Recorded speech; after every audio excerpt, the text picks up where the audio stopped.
Bismillahirrahmanirrahim. My name is Gul Hasan Khan and you are watching my digital channel Social and Political Corner.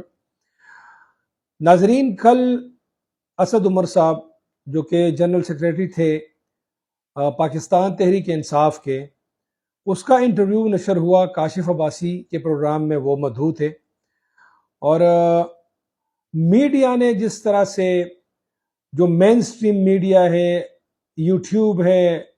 میٹک ہے، جتنے بھی plate form ہیں، تو اس interview کو بہت زیادہ اہمیت دی گئی اور ہر یوٹیوبر نے اس پہ پروگرام بھی کیا اور جو چیدہ پوائنٹ تھے ہر یوٹیوبر نے اس کو ڈسکس بھی کیا، اور جو مین سٹریم میڈیا ہے ہمارا، اس کی پیش سرخ میں یہی انٹرویو رہا. اسد عمر صاحب کسی تعارف کے محتاج نہیں، پی ٹی آئی کے ایکس جنرل سیکریٹری، اور اگر پی ٹی آئی کو کوئی جانتا تھا اور جانتا ہے تو اگر پہلے عمران خان کا نام آتا ہے تو اس کے بعد اسد عمر صاحب کا نام آتا ہے. A very competent and a very genuine person. استعفیٰ اس نے دے دیا ہے. آپ کو پتہ ہے کہ جتنے بھی جو پاکستان تحریک انصاف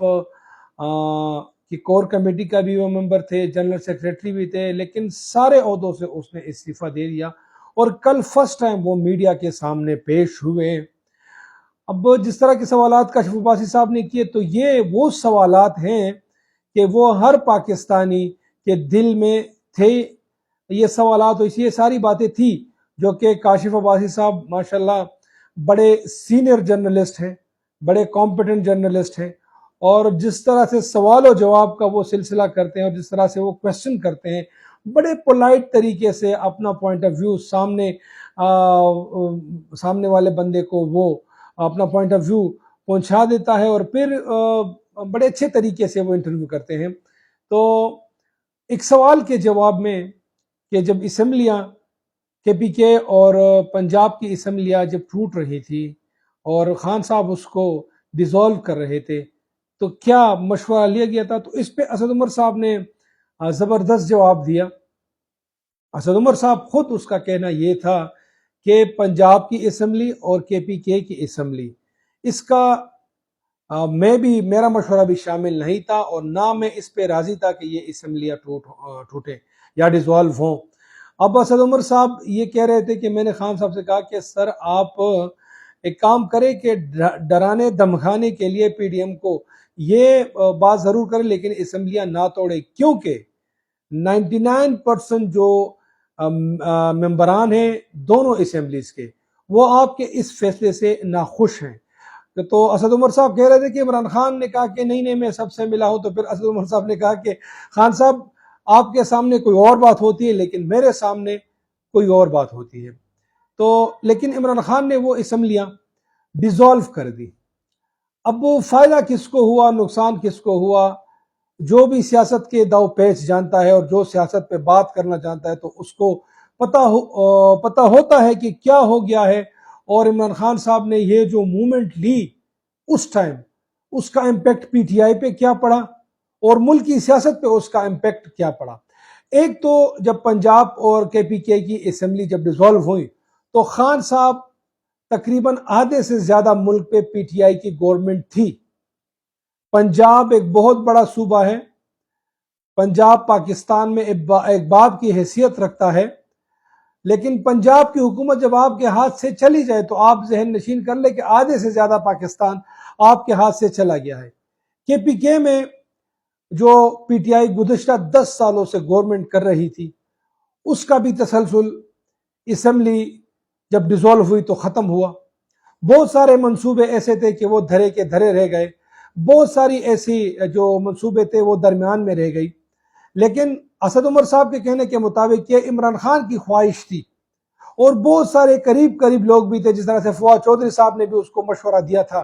کہ اسمبلیاں ڈیزالو کر دے. اب فواد چودھری صاحب نے مشورہ کیوں دیا تھا وہ بھی آپ ماشاءاللہ اچھے طریقے سے جانتے ہیں کہ فواد چودھری صاحب کون ہیں اور کیوں کر آئے تھے پی ٹی آئی میں اور کیوں کہ چلے گئے ہیں، اور اب دوبارہ سے وہ پر تول رہے پی ٹی آئی میں آنے کے لیے، آئیں گے بھی یا نہیں بھی آئیں گے. اور ابھی استحکام پاکستان پارٹی میں اس کی شمولیت ہے بھی کہ نہیں بھی، لیکن جہانگیر ترین صاحب کے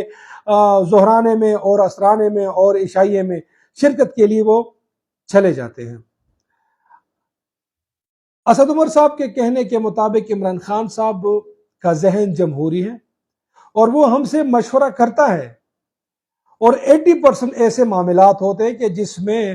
اس طرح بھی ہوا ہے کہ عمران خان کی جو اپنی رائے تھی وہ عمران خان نے اپنی رائے کو وہ ختم کیا، اور جو ممبران کی رائے ہوتی تھی، کور کمیٹی کی جو رائے ہوتی تھی، یا کسی میٹر پہ اگر کسی کا اوپینین تھا تو عمران خان اپنی اوپینین کو اس کو ایک طرف رکھ دیتا تھا اور اسد عمر صاحب کے کہنے کے مطابق ہماری بات مانی جاتی تھی۔ اب سوال یہ پیدا ہوتا ہے کہ اچھا، اس کی دوسری بات میں منشن کرتا چلوں کہ اسد عمر صاحب پھر کہہ رہے تھے کہ جو بڑے بڑے مسائل ہوتے ہیں اس میں عمران خان پھر کسی کی نہیں سنتے۔ اس بات سے تھوڑا سا میں اختلاف کروں گا، اور دوسری بات یہ ہے کہ بذات خود یہ میری رائے ہے کہ اگر ایک بندہ جمہوری ہے اور اس کو جمہوریت بھاتی ہے اور وہ کہتا ہے کہ دنیا جمہوریت پہ چلتی ہے، تو پھر تو تمام معاملات میں اپنی پارٹی قائدین کو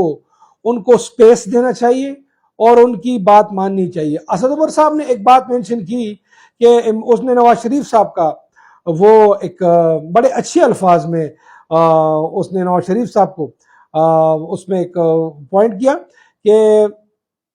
اب نواز شریف وہ جو مینڈیٹ ہے وہ ہے نواز شریف صاحب کا، اور اگر شاہد خاقان عباسی اور جو دوسرے ہیں سعد رفیق صاحب کہے کہ نہیں ہماری بات مانی جائے، تو اسد عمر صاحب کے کہنے کے مطابق یہ جو ووٹ بینک ہے تو یہ نواز شریف کا ہے۔ احسن اقبال کی، سعد رفیق کی اور شاہد خاقان کی بات کیوں کر مانی جائے گی؟ کیونکہ ووٹ بینک نواز شریف کا ہے۔ تو اسد عمر صاحب کہہ رہے تھے کہ جب کبھی بھی میں عمران خان جتنا وہ مینڈیٹ لاؤں گا، جتنا ووٹ بینک لاؤں گا، تب جا کے میں ایک بات اس طریقے سے کروں گا کہ جس طرح سے عمران خان اس طریقے سے کرتے ہیں۔ خیر یہ تو اس انٹرویو کی باتیں تھی، لیکن اوورآل اس سے ایک نتیجہ اخذ کیا جا سکتا ہے کہ بعض باتوں پہ عمران خان کا اپنی سیاسی جو پارٹی کے قائدین ہیں ان سے بھی اختلاف رہا۔ عمران خان ایک منجے ہوئے لیڈر ہیں، عمران خان ایک مضبوط لیڈر ہیں۔ عمران خان جس طرح سے آپ سوشل میڈیا پہ سارے لوگ کہتے ہیں کہ وہ پولیٹیشین نہیں ہے، اس بات سے تھوڑا سا میں اتفاق اس لیے کروں گا کیونکہ پولیٹیشین وہ فلیکسیبل ہوتا ہے۔ اگر میں ایک ایسے پوائنٹ آف ویو پہ آ کے رک جاؤں کہ کل کو مجھے واپسی کا راستہ نہ ملے تو پھر تو میں سیاستدان نہیں ہوا۔ پی ڈی ایم کے ساتھ اسد عمر صاحب کا کہنا تھا کہ ہماری تمام باتیں وہ ہو چکی تھی، الیکشن کی ڈیٹ بھی اناؤنس ہونی تھی اور بہت سارے معاملات ہمارے وہ طے پا گئے تھے، لیکن جب ساری باتیں عمران خان کی ٹیبل پہ پہنچی تو عمران خان نے انکار کر دیا۔ اب یہ جو فلسفہ ہے سیاست میں یا یہ جو اسٹریٹجی ہے سیاست میں، تو یہ نہ تو ملک و قوم کے لیے وہ کارآمد ہے، نہ پارٹی کے لیے کارآمد ہے اور نہ پارٹی قائدین کے لیے کارآمد ہے۔ اسد عمر صاحب نے ایک اور بات کہی کہ جو 9 مئی کے جو واقعات ہیں، تو جس طرح سے ہر پاکستانی اس کی مذمت کرتا ہے، مذمت نہ کرے تو پھر شامت آئے گی، یہ بھی آپ بات ذہن نشین کر لیں۔ اسد عمر صاحب نے کہا کہ کچھ اس طرح تھا کہ کچھ پری پلان کچھ باتیں تھی، لیکن وہ اس قسم کی نہیں تھی کہ کور کمانڈر کے بنگلے پہ چڑھ جائیں یا یہ کریں یا وہاں آگ لگا دیں یا توڑ پھوڑ کریں۔ بہرحال جو انٹرویو تھا اوورآل میں اس کو کنٹروورشل کہوں گا۔ بہت ساری باتیں اس انٹرویو سے نکلیں گی، بہت ساری باتیں عمران خان کی ذات پہ بھی نکلیں گی، اور بہت ساری باتیں وہ اسد عمر صاحب کے اگینسٹ بھی ہوں گی اور ان کے فیور میں بھی ہوں گی۔ سیاست پاکستان میں ایک ایسا کاروبار ہے کہ یہ آج کل پاکستان میں صرف اور صرف اپنے لیے ہو رہا ہے، کرسی بچانے کے لیے ہو رہا ہے، خواہ وہ کوئی بھی کرسی ہو، سیاسی ہو یا کوئی ادارے کی کرسی ہو، نواز شریف کی کرسی ہو، وزیر اعظم کی کرسی ہو، عمران خان کی کرسی ہو، لیکن جنگ شروع ہے کرسی کے لیے، اور اللہ جانتا ہے کہ یہ جنگ کب ختم ہوگی، اور یہ جو جنگ ہے اس کا امپیکٹ آنے والے دور میں پاکستان پہ کیا پڑے گا۔ کیا پاکستان یہ جو سیاسی چپقلش ہے، یہ جو پولیٹیکل ڈی سٹیبلٹی ہے، کیا پاکستان اس کا متحمل ہو سکتا ہے؟ سب کے سودے بک رہے ہیں،